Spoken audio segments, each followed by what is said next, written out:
Y bueno, este taller nace en realidad de la necesidad del último encuentro que tuvimos en Fuente Vaquero. Cuando nos reunimos en la comisión de comunicación, pues la gente de los pueblos pidió varios talleres, entre ellos el de prensa, el de redes sociales, si no me equivoco.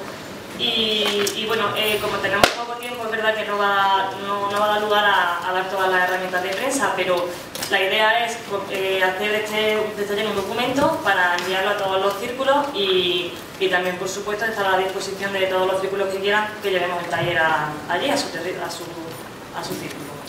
Entonces, comenzamos un poco hablando de qué es la comisión de prensa y qué objetivos tiene. Bueno, yo hablo y tú pones la prensa. Da igual. La comisión de prensa, digamos que lo que realiza, la función que tiene o lo que es el hacer de nexo entre los medios de comunicación y los portavoces de Podemos, la iniciativa y las actividades de Podemos. Esta relación, digamos, ese nexo es muy importante porque, bueno, ya sabéis que todos los ciudadanos, digamos que para informarse pues acceden a radio, a prensa, a televisión, a internet, con lo cual el trabajo de ese nexo entre Podemos, la iniciativa y sus actividades y los medios de comunicación es vital, ¿no? Primero las voy a decir las cuatro y luego pasaré a explicarlas una a una y a dar ejemplos, ¿vale? Las cuatro experiencias negativas que tenemos con los medios serían las siguientes. Normalmente no confiamos en los equipos de prensa y pretendemos hacer las cosas a nuestra manera. 2. Culpamos a los medios de nuestros propios errores. 3. Tenemos una perspectiva a corto plazo con los medios. Y 4. Les pretendemos decir a los periodistas cómo deben hacer su trabajo. Unas relaciones una serie de medidas para mantener buenas relaciones con los medios, ¿vale? Porque es importante tener claro, lo primero, el papel que desempeñan los medios de comunicación para lograr ciertos objetivos de Podemos, ¿no?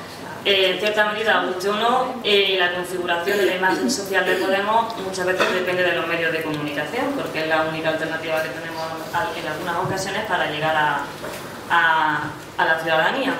Con lo cual es importante establecer buenas medidas para que sean efectivas para llevarnos bien con los medios de comunicación. Para empezar, nunca generalizar lo que ha dicho Guille, de que los medios están manipulados. Esto sienta mal en ruedas de prensa. ¿Por qué? Pues porque ahora mismo están surgiendo muchísimas iniciativas de periodistas que están trabajando y están haciendo muy bien su trabajo en condiciones muy precarias y que acuden a lo mejor a muchos actos nuestros y bueno, y generalizar, los metes a ellos en el mismo saco y no sienta nada bien. Bueno, explico los cuatro ejes, ¿vale? El primero sería que Podemos es una organización profundamente democrática, con un proyecto profundamente democrático en contra de un sistema de corrupción generalizada, un escenario de corrupción política generalizada en todos los estamentos de la sociedad, y de esta forma Podemos nace como un actor contra la corrupción en la medida que la corrupción es absolutamente incompatible con la democracia. Ese sería uno de los principales ejes comunicacionales de Podemos. El segundo es que Podemos quiere que la ciudadanía pueda decidir el modelo económico en el que quiere vivir. Y aquí voy a hacer hincapié porque estamos hablando de decidir. El foco importante se pone precisamente en la decisión, no en el resultado. O sea, no en cuál va a ser finalmente la decisión sobre en qué modelo económico queremos vivir, sino que lo que queremos es que la ciudadanía pueda decidir en cuál vivir y no sea este modelo neoliberal que tenemos en este momento, al que muchos no nos han preguntado, etc. El tercer eje comunicacional fundamental de Podemos es que Podemos quiere recuperar la soberanía popular y decidir en todos los ámbitos en los que se estructura la sociedad. Este eje se vio muy bien, no sé si os acordáis, con el tema de la monarquía o la república. La mayoría de los que estamos aquí, pienso yo, seremos de profundas raíces republicanas, como la mayoría quizás de los que estamos en Podemos. Sin embargo, con el tema de la monarquía o la república, Podemos no enfocó el tema en queremos una república, no. Lo que Podemos dijo es queremos que la ciudadanía pueda decidir. Volvemos a enfocar una cuestión de actualidad en base al eje recuperar la soberanía en todos los ámbitos en los que se organiza la sociedad. Somos mayores de edad, ya está bien, queremos decidir no solamente sobre la cuestión de monarquía o república, queremos decidirlo todo, podemos, el marco en el que se hizo la transición ya ha acabado, ahora queremos un nuevo marco y tenemos derecho a poder decidir sobre él. Y esto me sirve para enlazar con el cuarto y último eje comunicacional de Podemos, y para mí, y esto ya es una opinión absolutamente personal, es el más importante. Pero esto es una opinión personal, los cuatro ejes son igual de importantes. El cuarto es que el sistema político que nació en 1978 se está cayendo a pedazos. Y el sujeto político que entendíamos válido hasta ahora ya no sirve. Conceptos como izquierda o derecha cada vez están saltando más por los aires en la medida en que los partidos tradicionales de la casta, el PP y el PSOE, han traicionado los idearios principales de izquierda y derecha. Todos habremos oído en algún momento a gente muy afín al PSOE o incluso que ha estado militando toda su vida en el PSOE deciros: es que el PSOE ya no es de izquierda. También hemos oído a mucha gente de derecha, liberal, decir: es que el PP ni siquiera es liberal, el PP practica el capitalismo de amigotes. Todo eso está haciendo que salte por los aires esa clásica división izquierda-derecha y que ahora mismo tengamos otro marco absolutamente nuevo. De hecho, muchos de aquí hemos vivido el 15M de forma activa, otros lo habéis vivido más por los medios, pero cuando salió el 15M pasó exactamente lo mismo. Había una especie de neurosis mediática en decir: el 15M es extrema izquierda, porque si no se les caía todo encima. Y el 15M que decía: no somos ni izquierda ni derecha, somos los de abajo y vamos contra los de arriba, que es muy similar a lo que está diciendo Podemos. No es que Podemos no sea de izquierda, casi todos decimos cuando se nos pregunta, y yo, si a mí alguien me preguntara, diría: sí, yo creo que soy de izquierda y asumo el ideario de la izquierda, pero es que el problema que tiene España ya no se rige en torno a esos ejes, se rige en torno a los de abajo, que queremos acabar con los de arriba. Y de todas formas, la primera herramienta, que es la nota de prensa,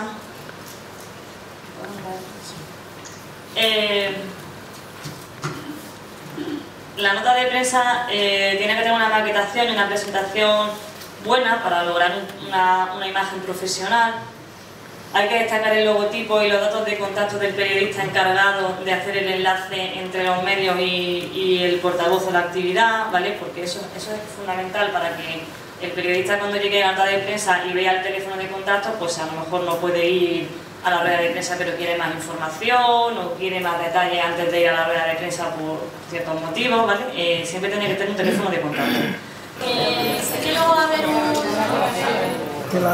taller sobre comunicación política. Sí que me gustaría hablar un poquito, hacer una introducción contextualizando el tema de la comunicación política, dado el papel que las redes sociales han tenido en esto en Podemos. Yo creo que por dos razones, aunque habrá muchas más. La primera es el papel que las redes sociales están jugando en general en nuestra sociedad hoy día.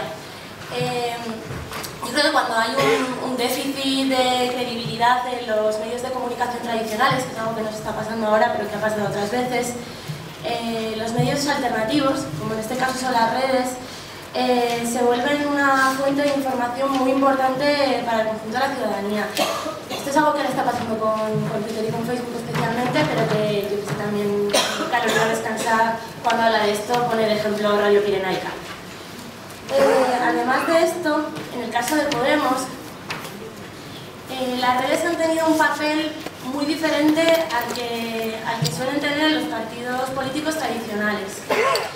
Normalmente los partidos tradicionales utilizan las redes como una herramienta accesoria, una especie de megáfono a través del cual vuelcan su discurso y ahí lo dejan. En cambio, las redes sociales de Podemos han funcionado de forma más parecida como funcionan las redes de los movimientos sociales, por ejemplo de la Marea Blanca, a como funcionan las redes de partidos como el PSOE. Las redes de Podemos han tenido un papel central en Podemos y además han sido condición de posibilidad para que se diera el fenómeno de Podemos. Han sido absolutamente imprescindibles.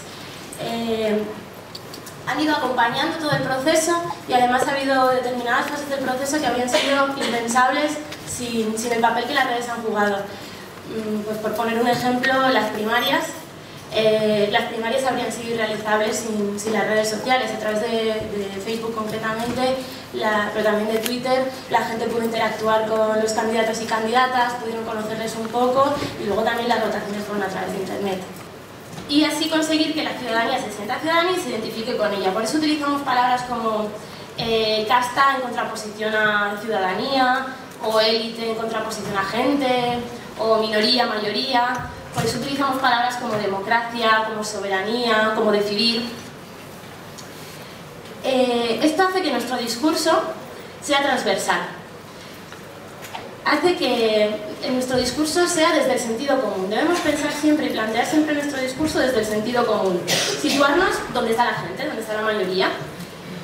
Esa es la única forma de que la gente se pare a escuchar lo que tenemos que decirles. Tenemos que hablarle a la gente, no hablar a nosotros mismos, que yo creo que es un error que se ha cometido a menudo, sobre todo en la izquierda clásica, y es de hablo a mi ombligo y yo me cuento mi cosa y yo ya estoy convencida, pero el resto no me entiende nada y además se asustan. Y no solo debemos partir del sentido común, sino que debemos intentar construir nuevo sentido común. Esto es algo que hizo yo creo que muy bien el 15M, que es desnormalizar determinadas cosas que se consideraban normales y normalizar las que deberían ser normales. Por ejemplo, hace 10 años, si a la gente le hablaban de un desahucio, probablemente mucha gente contestaría, bueno, pues es que si no han pagado la casa, pues ¿qué le vamos a hacer? Se lo merecen, ¿no? Es lo que hay. Yo creo que hoy día muchísima menos gente respondería a eso. Normalmente a la gente le parece algo deleznable y vergonzoso. Eso ha sido un efecto que yo creo que han tenido los movimientos sociales, especialmente la paz. No debemos consentir que el hecho de que decidan por nosotros y nosotras, que el que nos roben los derechos, el que nos hagan pagar la crisis, sea lo normal, se normalice. Debemos disputarnos ese sentido común para que lo normal sean cosas como tener derechos, como la soberanía ciudadana, como la democracia. Tenemos que hacer que eso sea lo normal. Hemos estado reforzando las herramientas participativas, luego más adelante nos explicarán Reddit, también nos explicarán ahora voting, etcétera, etcétera. Cuando hay un momento en una votación o va a salir un debate o va a venir, por ejemplo, uno de nuestros diputados o parte del equipo técnico a contestar preguntas a Reddit, lo que hacemos es programar entradas para que en ese momento, o sea, para que el día de antes ya se empiece a saber y en el momento eso esté en el candelero, ¿no? Y la gente empiece a verlo y participen directamente, se retroalimenten. También lo hemos hecho para incorporar a gente a los círculos, ¿no? Uno de los efectos que vimos después de las elecciones fue una avalancha inmensa de mensajes, que algunos de los cuales incluso es posible que no hayamos podido responder. Eran decenas, eran probablemente centenares de mensajes, tanto por Twitter como por Facebook. Eso es por gente que tiene dudas y utiliza las redes sociales para contactarnos de manera directa. Hay que estar muy al quite, hay que dar toda la información posible. Incluso es bueno tener una base de datos con respuestas predefinidas, aunque luego personalicemos con todos los datos, pues qué tengo que hacer para participar, dónde tengo que ir, cuál es la siguiente reunión. Toda esa información hay que tenerla en documentos para luego ir repartiéndola.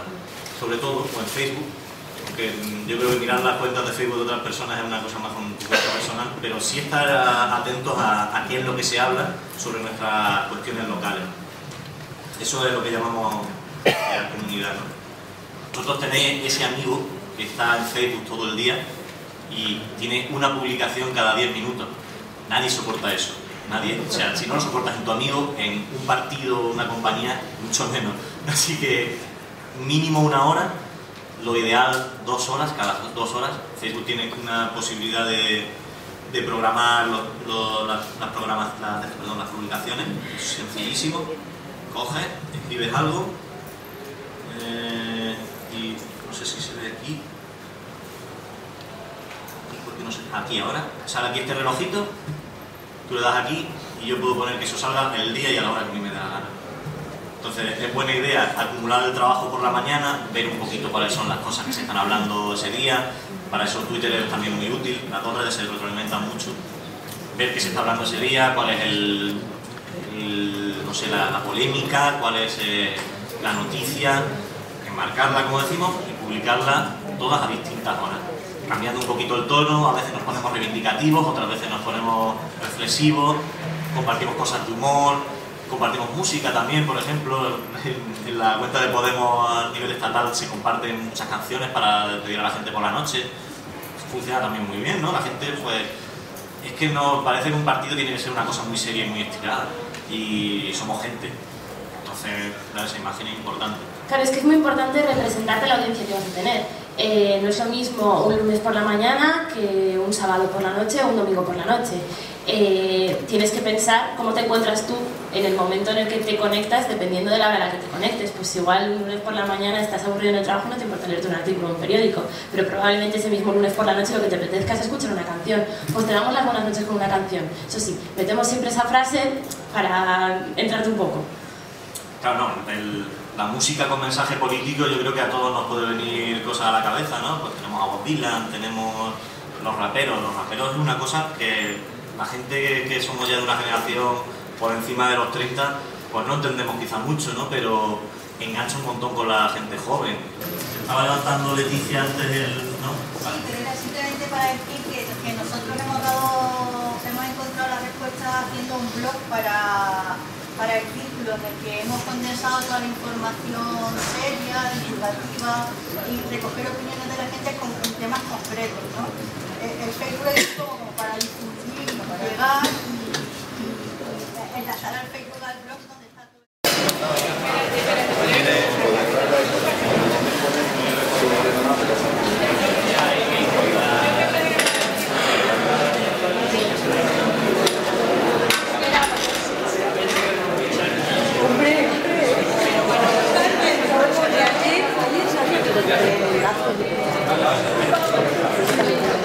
Bueno, antes de empezar, anunciaros que como vamos a empezar un poquillo más tarde, se nos ha retrasado todo, acabaremos sobre las 2:30 y volveremos a empezar sobre las 4:30, 2 horas para la comida, ¿vale?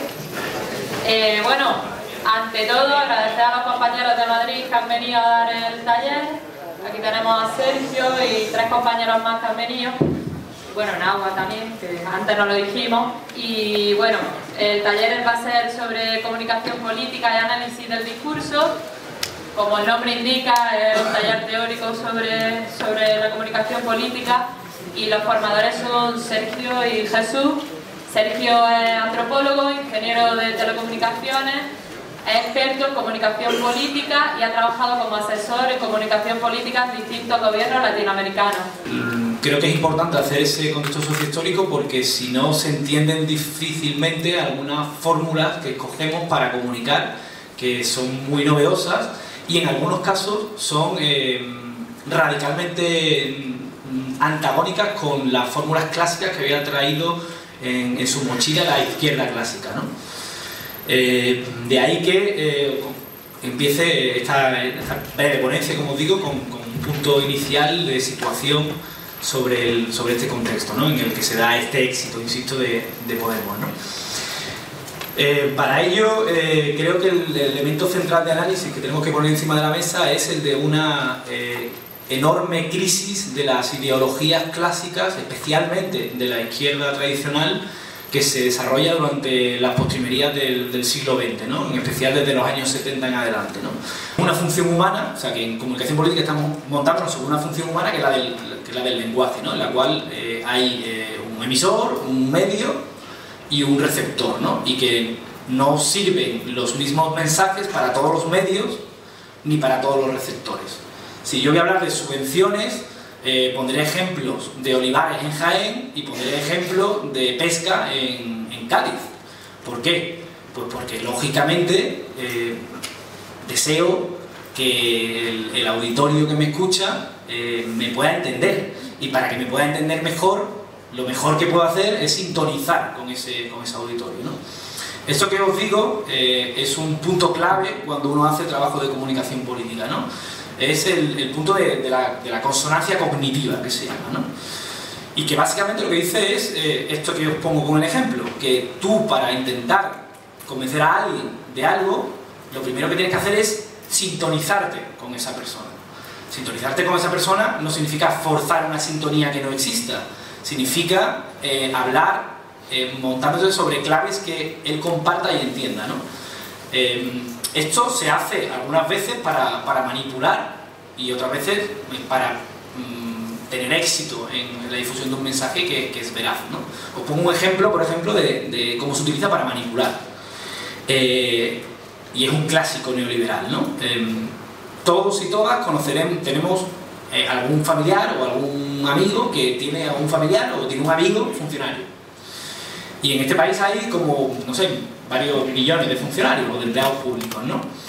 De entre esos empleados públicos, un porcentaje ínfimo, digamos un 0,5%, se escapa en sus horas libres para ir a hacer sus compras. Es un porcentaje absolutamente ínfimo, pero de 2-3 millones de funcionarios resulta un número suficiente como para que todo el mundo tenga algún amigo, algún primo, algún hermano que ha visto a un funcionario haciendo eso. Eso te permite, si tú quieres desmontar la función pública, crear una consonancia cognitiva, porque tú puedes decirle a la gente: ¿a que tú conoces a un funcionario que se va en sus horas libres a comprar al Corte Inglés? Y todo el mundo te dice: sí, yo conozco a alguno, ¿no? Bueno, pues para solucionar eso lo que hay que hacer es ir desmontando la función pública, porque eso no pasa en lo privado, porque... No sé si me explico con este ejemplo, ¿no? Esa lógica de la consonancia cognitiva es clave a la hora de construir mensajes que tengan capacidad para calar en el imaginario colectivo, ¿no? De la misma forma, cuando también existe la disonancia cognitiva. Cuando el Partido Popular ahora nos está diciendo que nos está tratando de construir un relato para tener éxitos electorales en los próximos tiempos, y lo hace diciendo que ya estamos en una fase de recuperación económica, en realidad está cometiendo un error gravísimo de comunicación política, porque hay una disonancia cognitiva evidente entre la realidad social, que es de desastre social y económico, y lo que está diciendo sus principales portavoces, ¿no? En ese sentido, no solamente no va a convencer a nadie, sino que va a generar un rechazo a ese tipo de mensajes entre unas grandes mayorías, porque la está enfrentando con una realidad que no es la suya, ¿no? De que quede claro que condenamos el terrorismo, vamos a hablar de otro tema. Porque si nos quedamos en ese tema, por más que yo dé argumentos, voy a acabar consiguiendo solamente que me etiqueten dentro de esa lógica del atajo cognitivo de Podemos tiene algo que ver con eso. Lo mismo pasa con el tema de Venezuela.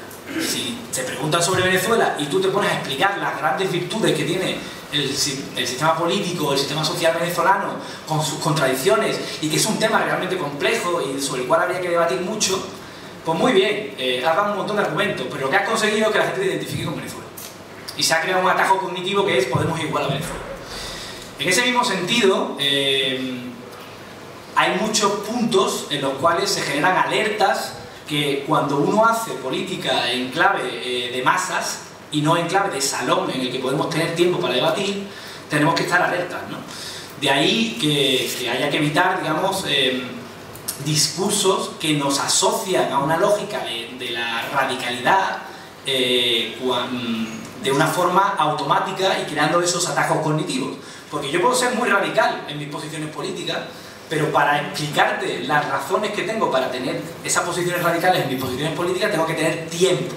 Y como no lo tengo, prefiero, digamos que evitar determinado tipo de temas sobre los cuales podremos hablar y tendremos que hablar, pero sobre los cuales hay una trampa prefijada, que es la construcción acumulada durante mucho tiempo por los medios de comunicación de la derecha, por los medios de comunicación del sistema, que trata de encasillarme en posiciones que me van a ser adversas en un diálogo con las grandes mayorías, ¿no? Quiero agradeceros que estéis aquí. El intento, cuando me plantearon el tema, me dijeron que iba a ser una exposición sobre comunicación política enfocada al marketing. Entonces empecé a establecer unas pautas para orientar esta intervención. Después me puse en contacto con Sergio y, claro, después de lo que ha dicho, ya veis, para una persona que se dedica a estudiar teorías políticas, pues es una gozada. Entonces me fui a lo que planteaba Sergio y a repasar a Laclau, que es un tipo que yo conocía, pero no tanto como ya me tenía que poner al día. Y finalmente, cuando vi que el taller se llamaba Comunicación y Análisis de Discurso, me planteé que quizás lo más interesante sería presentaros un análisis de discurso de Granada, un análisis de discurso político en Granada. Básicamente, un análisis, la presentación que voy a hacer es extremadamente gruesa, extremadamente de brochazos grandes. Muchas de las cosas simples que voy a plantear no estoy de acuerdo. El tema es mucho más complejo, y creo que se podría trabajar sobre él mucho más. Pero bueno, por el tiempo y por que imagino que no todo el mundo se dedica a la semiótica. Entonces, es un campo arduo y absolutamente asfixiante. Bueno, pues más o menos esta era y entonces la propuesta, el objetivo de mi exposición es analizar de forma extremadamente grosera, a brochazos muy simplistas, un ejemplo del discurso político tradicional en Granada, que no es otra cosa que un discurso de retórica trampa, hecho a la medida del bipartidismo imperante. Esto nos enlaza absolutamente con el discurso que se está dando desde Podemos en todo el Estado. En Granada vivimos en unas condiciones prácticamente iguales que las que se vive en todo el Estado en relación con la política institucional y la política de partido. Por lo tanto, los planteamientos que ha hecho Sergio, de alianzas, de trabajo, son plenamente asequibles, son plenamente ajustables a nuestro proyecto. Entonces, respecto a Valle Inclán, es una técnica extremadamente interesante para explicar ciertas cuestiones políticas. Valle Inclán plantea que la realidad se ve exactamente en sus verdaderas dimensiones en el callejón de Álvarez el Gato, donde hay unos espejos de feria, estos espejos donde uno se presenta delante y se ve muy alto y muy delgado, o muy gordo y muy bajo. Y entonces, ahí nos vemos como en caricatura. Yo voy a utilizar la caricatura del sistema político en Granada. Voy a llevar las formas de trabajar habituales a sus extremos caricaturescos. Voy a presentar cómo nos engañan, pero de forma burda, efectivamente, va mucho más complejo. Y lo voy a combinar con la mayéutica esperpéntica. La mayéutica es ni más ni menos que el método de Sócrates. Es decir, todos ustedes tienen dentro la verdad, lo que pasa es que hay que sacarla. Y como yo voy a hablar de una cosa que todo el mundo sabe, pues lo que voy a intentar es, de forma esperpéntica, hacerles parir la verdad. Si existe, claro. Bien, de dado clases de comunicación, sea para marketing de empresa, o sea para marketing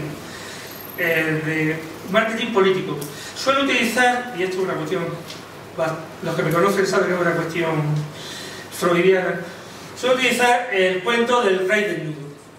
Todo el mundo conoce el cuento del rey desnudo, es decir, llegan dos sastres, por eso viene la cuestión freudiana en mi caso. Llegan dos sastres y le dicen al rey que van a hacer un traje, el traje más maravilloso que solamente puede verlo la gente inteligente. ¿Qué es lo que están haciendo los dos partidos en Granada? La comunicación política en Granada está destinada solamente a gente que puede hacer las cosas. Los que no podemos hacer las cosas, los extremistas, los que estamos excluidos del sistema de gobierno, no podemos ver el traje del rey o el traje del emperador. Bueno, pues yo les llamo a que recuperemos la ingenuidad de la infancia, que es cuando decimos la verdad. O sea, la primera propuesta quizás sea volver al origen de la política, que se hacía en las calles, que se hacía pactando visiones transversales, que es lo que un poco plantea también la lógica de la Claus, de las hegemonías y las posiciones de sujeto. Vale, pues en comunicación, siempre que se habla de comunicación, todo el mundo que ha tenido un libro de lengua entre las manos ha pasado por el cuadro de Jacobson del acto comunicativo. Y formen parte de nuestro proceso. En fin, yo creo que si conseguimos aplicar bien todas estas cosas, si conseguimos realmente trasladar el debate hacia afuera, la Asamblea Ciudadana se va a convertir, como digo, en un hito en un hito que va a marcar un antes y un después en la política de este país. Para empezar, porque lo que vamos a señalar es cómo se puede hacer política, incluyendo a la gente permanentemente en las decisiones importantes.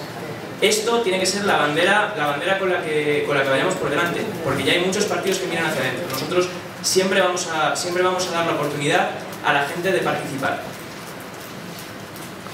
Y de alguna manera esto lo vamos a hacer utilizando unas herramientas que no ha utilizado nadie nunca, y de alguna manera tenemos que aprovechar esta ventaja, esta revolución que estamos generando, ¿no? Tenemos que tener en cuenta que vivimos en una sociedad en la que quizás la gente, precisamente por las condiciones tan duras en las que nos encontramos, por una precariedad laboral enorme, por una injusticia social pues calamitosa, como todos sabéis, por situaciones en las que la gente se ve completamente impedida de tener tiempo libre porque está atada a curros dificilísimos, tienen situaciones muy complicadas, y mucha gente, muchísima gente en nuestro país sencillamente no puede dedicar el tiempo que haría falta a la política, ¿no? No puede pasarse el día entero yendo a reuniones, no puede seguir a lo mejor con el mismo ritmo que otras personas que sí que tienen un poco más de disponibilidad, y esto significa que tenemos la oportunidad, gracias a estas herramientas y a este proceso que estamos planteando de esta forma, de darle la vuelta a eso, de verdad conseguir que, aunque hay unas condiciones materiales que hacen muy complicada la participación en política y que han sido de alguna manera pues lo que ha permitido a los partidos hacer lo que les daba la gana, porque realmente la gente no tenía tiempo ni siquiera